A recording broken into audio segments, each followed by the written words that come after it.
শুভ সকাল বন্ধুরা। আজ 17 জুলাই শুক্রবার। আজকের সকালের বরাক তথা সমগ্র আসামের গুরুত্বপূর্ণ খবরগুলি হল: বাজেটের পরেই এবার বাজারে মূল্যবৃদ্ধির উত্তাপ, আবার বৃদ্ধি পেল অত্যাবশ্যকীয় সামগ্রীর মূল্য।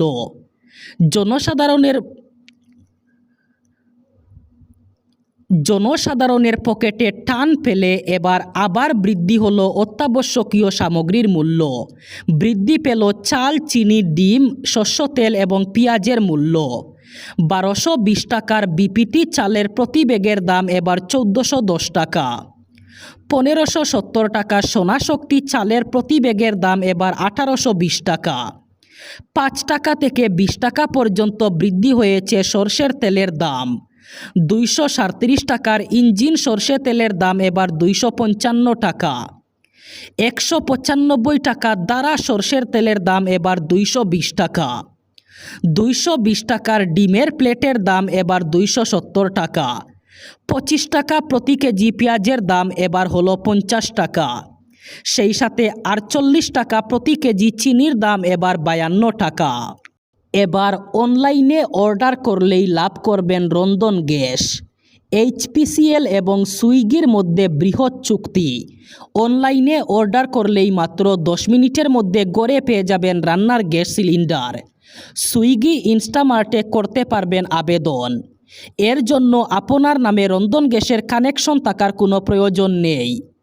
অর্ডার দিলেই এইচপি নাভিয়ান রন্ধন গ্যাস দিয়ে যাবে আপনার ঘরে। অর্ডার করার পর খালি সিলিন্ডারটি ঘুরিয়ে দিতেই হবে।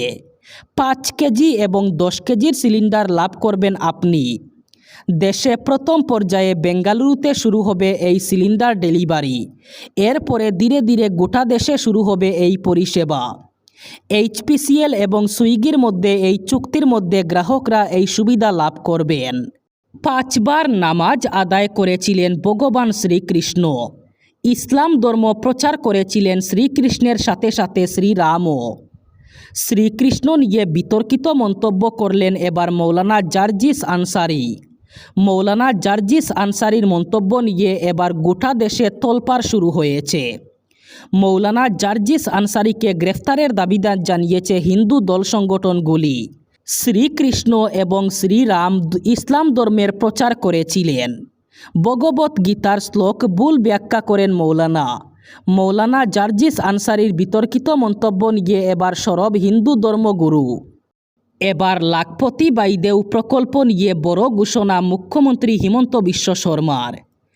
এবার এখনও পর্যন্ত যারা এই প্রকল্পের টাকা পাননি সেই সব মহিলাদের জন্য সুখবর। খুব শীঘ্রই বঞ্চিত মহিলারা লাভ করবেন লাখপতি বাইদেউ প্রকল্পের টাকা। ইতিমধ্যে প্রকাশ করা হয়েছে টাকা বিতরণের তারিখ। লাখপতি বাইদেউ প্রকল্পের টাকা লাভ না করা মহিলাদের জন্য সুখবর দেওয়া হয়েছে। লাখপতি বাইদেউ প্রকল্পের টাকা বিতরণ নিয়ে বিধানসভায় সরকারের বৃহৎ ঘোষণা। খুব শীঘ্রই বাকি থাকা হিতাধিকারীদের অ্যাকাউন্টে আসবে প্রকল্পের টাকা। রাজ্যের 8টি সমষ্টির মহিলারা খুব শীঘ্রই পাবেন লাখপতি বাইদেউ প্রকল্পের টাকা। সরকারের এই নতুন সিদ্ধান্তে হাসি ফুটেছে হাজার হাজার মহিলাদের মুখে। ইতিমধ্যে জানা গেছে দিং, রূপহীহাটে এবং চামগুড়িতে আগামী 21 এবং 22 তারিখ প্রদান করা হবে এই প্রকল্পের টাকা। এবং ধীরে ধীরে রাজ্যের যোগ্য হিতাধিকারীরা এখনও পর্যন্ত যারা এই প্রকল্পের টাকা পাননি তারা সবাই টাকা পাবেন। এবার গৌহাটি থেকে দুবাই, আবুধাবি পর্যন্ত সরাসরি বিমান পরিষেবা। আগামী 4 আগস্ট থেকে এয়ার ইন্ডিয়া চালাবে এই সরাসরি বিমান। গৌহাটি থেকে দুবাই এবং আবুধাবি পর্যন্ত সরাসরি বিমান পরিষেবা শুরু হলে রাজ্যের বিমান যাত্রীরা খুব উপকৃত হবেন। আগামী 4 আগস্ট থেকে এয়ার ইন্ডিয়া এই বিমান পরিষেবা চালাবে। গৌহাটি থেকে দুবাই পর্যন্ত 4 আগস্ট থেকে চলবে সরাসরি বিমান পরিষেবা। গৌহাটি থেকে আবুধাবি পর্যন্ত 7 আগস্ট থেকে চলবে ননস্টপ বিমান পরিষেবা। পর্যটক, ব্যবসায়ী, শিক্ষার্থী এবং প্রবাসী ভারতীয়রা লাভান্বিত হবেন এই সেবার মাধ্যমে। প্রারম্ভিক ভাড়া হিসাবে জানা গেছে গৌহাটি থেকে দুবাই পর্যন্ত 21,188 টাকা থেকে ভাড়া আরম্ভ হবে। এবং গৌহাটি থেকে আবুধাবি পর্যন্ত 19,759 টাকা থেকে আরম্ভ হবে ভাড়া। বহু বিবাহ বন্ধ করতে এবার বড় অ্যাকশন মুডে মুখ্যমন্ত্রী doctor Himanta Biswa Sarma Sarkar. Loud and clear, বহু বিবাহ বন্ধ করা হবেই। বহু বিবাহ অভিযুক্ত হলেই বঞ্চিত হবে সরকারি চাকরি এবং সরকারি সুযোগ সুবিধা। রেশনের সুবিধা থেকেও বঞ্চিত হবেন বহু বিবাহে অভিযুক্ত ব্যক্তি। মুখ্যমন্ত্রী ডক্টর হিমন্ত বিশ্ব শর্মা জানিয়েছেন, যদি কোনো সরকারি কর্মচারী বহু বিবাহের কাণ্ডে জড়িত থাকেন তাহলে তার ওই চাকরি বাতিল করা হবে এবং সরকারি প্রকল্প ও সরকারি সব সুযোগ সুবিধা থেকে বঞ্চিত হবেন ওই অভিযুক্ত। সেই সাথে অভিযুক্তের যদি রেশন কার্ড থাকে তাহলে সেই রেশন কার্ডও বাতিল করে দেওয়া হবে। বন্ধ করে দেওয়া হবে রেশন কার্ডে সব সামগ্রী পাওয়া। বহু বিবাহ নিয়ে এবার এভাবেই অ্যাকশন মুডে মুখ্যমন্ত্রী ডক্টর হিমন্ত বিশ্ব শর্মা। ব্যাপক বিমান হামলা ও আতঙ্কের আরেকটি রাত কাটালেন ইরানের দক্ষিণাঞ্চলের আদিবাসীরা। বুধবার রাত পর দেশটির দক্ষিণ উপকূল ঘেঁষে কৌশলগত বিভিন্ন স্থানে হামলা চালিয়েছে যুক্তরাষ্ট্র। একের পর এক বিস্ফোরণ হয়েছে হরমুজ প্রণালীতেও। এদিকে গত কয়েকদিনের মার্কিন হামলায় ইরানে অন্তত ৩৫ জন নিহত হওয়ার খবর পাওয়া গেছে। হরমুজ প্রণালীর সবচেয়ে বড় দ্বীপ কেশমে একাধিক বিস্ফোরণের খবর পাওয়া গেছে। বিস্ফোরণ হয়েছে বন্দর আব্বাস নগরীতে।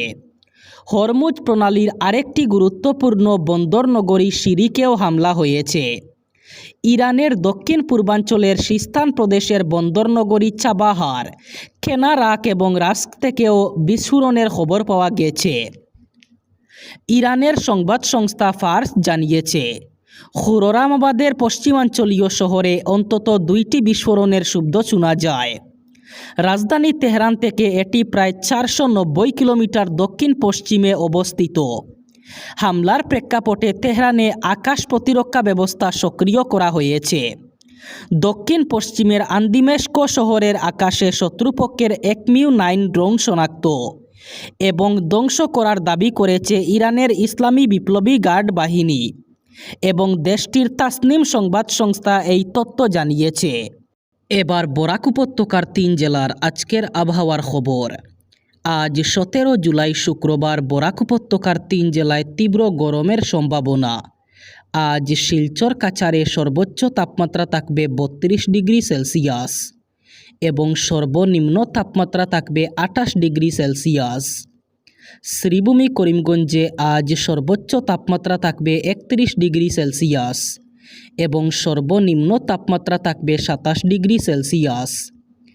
একইভাবে হাইলাকান্দি জেলায়ও আজ সর্বোচ্চ তাপমাত্রা থাকবে 31 ডিগ্রি সেলসিয়াস এবং সর্বনিম্ন তাপমাত্রা থাকবে 27 ডিগ্রি সেলসিয়াস। এই ছিল আজকের সকালের গুরুত্বপূর্ণ খবরগুলি। ভিডিওটি অবশ্যই লাইক করবেন এবং চ্যানেলটি সাবস্ক্রাইব করবেন।